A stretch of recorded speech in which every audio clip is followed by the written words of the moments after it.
Hoje é terça-feira, dia 23 de fevereiro de 2021.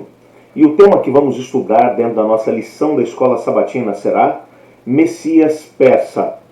Esse estudo de hoje estará baseado em Isaías capítulo 44, versos 26 a 28 e ao mesmo tempo em Isaías capítulo 45, versos 1 a 6. Você está no canal Eu Estudo a Lição com o pastor Samuel Camilo.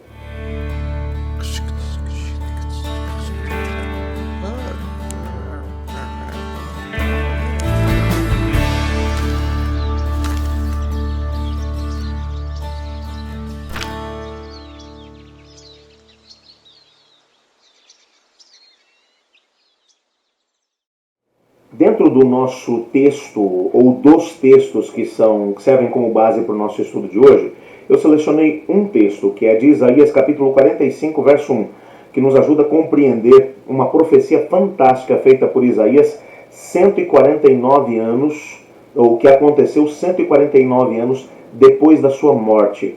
O texto diz assim: Assim diz o Senhor ao seu ungido, a Ciro, a quem tomo pela mão direita, para abater as nações ante a sua face, e para descingir os lombos dos reis, e para abrir diante dele as portas que não se fecharão. Existem algumas coisas que nós precisamos aqui compreender. O nosso guia de estudos vai trazer algumas informações históricas para a gente, que nos ajudam a situar um pouco o próprio ministério do profeta Isaías dentro do tempo e da história.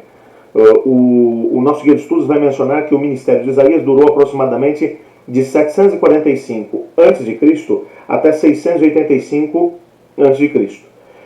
Ele vai mencionar, por exemplo, um conquistador do leste e do norte, no capítulo 41, versos 2, 3 e ao mesmo tempo 25, e vai sugerir que essa seria uma boa notícia para Jerusalém. No capítulo 41, verso 27, ele vai falar sobre isso.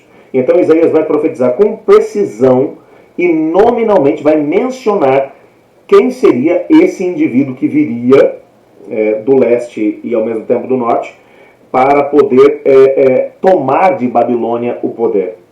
Isso aqui é fantástico, eu vou te explicar exatamente por quê. O reino da Babilônia ainda não havia se estabelecido, ainda não havia tomado um papel de preponderância no cenário internacional. A Assíria continuava ainda dominando toda aquela região. O mundo pertencia à Assíria.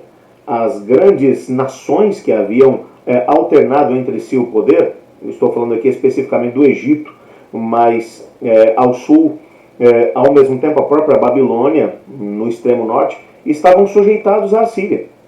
Nenhum desses países conseguiu, e houve muitas coligações que tentaram destronar a Assíria do poder, mas que não foram capazes.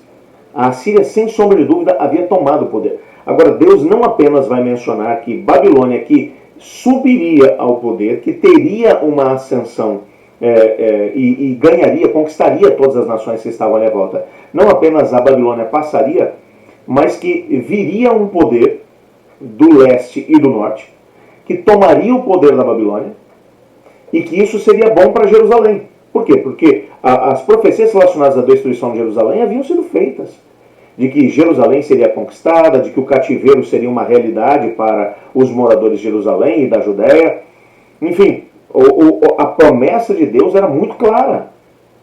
Agora, com a chegada desse novo poder, isso seria bom para Jerusalém. E nesse ponto, o Isaías ele vai dar nome para esse indivíduo que viria contra a Babilônia e que a tomaria. Ele vai chamar Ciro de o seu ungido. A palavra ungido é a mesma palavra Messias. Ungir seria separar alguém com um propósito específico.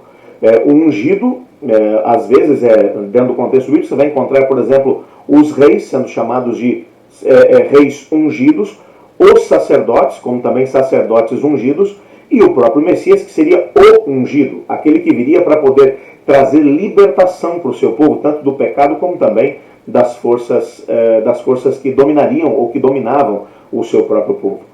E nessa perspectiva, Ciro, apesar de não ser nem israelita, nem judeu, apesar de não ser do povo de Deus, ele é chamado de ungido, de Messias.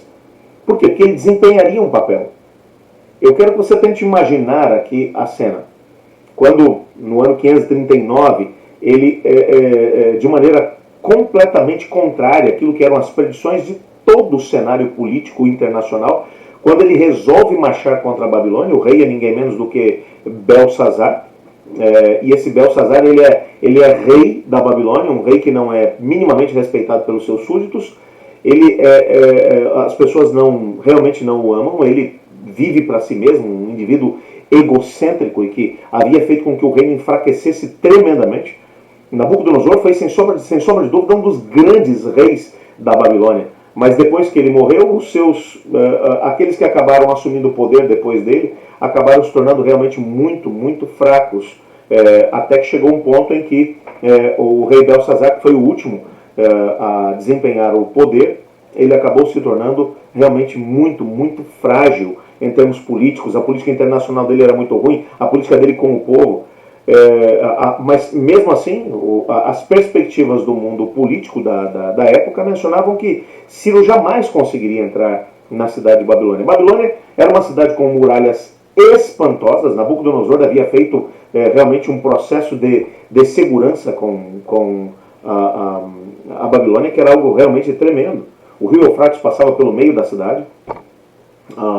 Os muros passavam exatamente por cima dos rios. Os rios passavam por baixo da muralha e entravam para dentro. Mas mesmo assim, se alguém fosse capaz de poder, mergulhando por dentro do rio, passar por baixo da muralha, ainda assim, ao lado do rio, dentro das muralhas, haviam muros também que separavam o leito do rio da própria cidade. Haviam portões que davam acesso da cidade ao rio.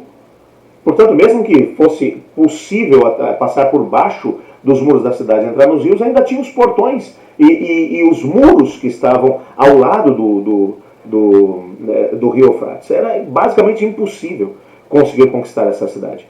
Entretanto, o rei Ciro fez uma coisa tremenda. Ele desviou o curso do rio. Os seus soldados distantes da cidade conseguiram desviar o curso do rio. A água, portanto, diminuiu. À noite, ele passou por baixo. Ele chegou até os portões. Agora, veja, ele precisaria de uma engenharia fantástica para poder conseguir arrombar os portões e entrar na cidade.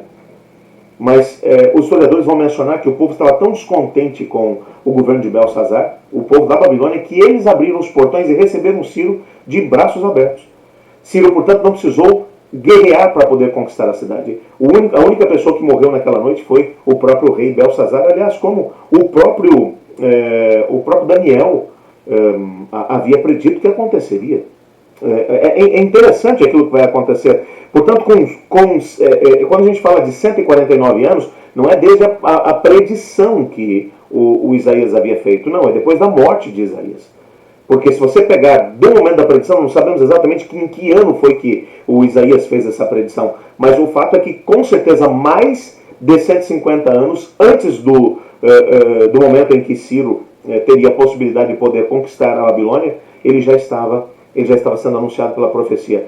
Eu fico imaginando como Daniel, no momento em que Ciro conquistou a cidade, como Daniel deve ter se aproximado dele e disse assim: rei, eu precisava só mostrar para você um livro que foi escrito aí há mais ou menos uns 150 anos atrás. Eu queria ler só um texto para você, e provavelmente deve ter lido o capítulo 45, verso 1 para ele. Até porque Ciro vai entender que o povo judeu estava esperando por ele como o cumpridor de uma profecia, como uma espécie de Messias, um ungido por Deus para poder desempenhar um trabalho.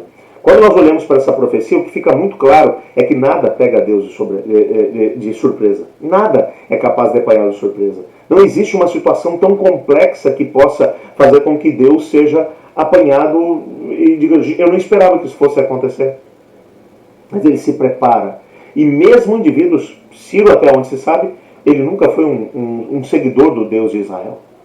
Mas ele foi um instrumento nas mãos de Deus para poder abrir caminho para que o seu povo pudesse, de alguma maneira, alcançar aquilo que era o propósito de Deus para eles.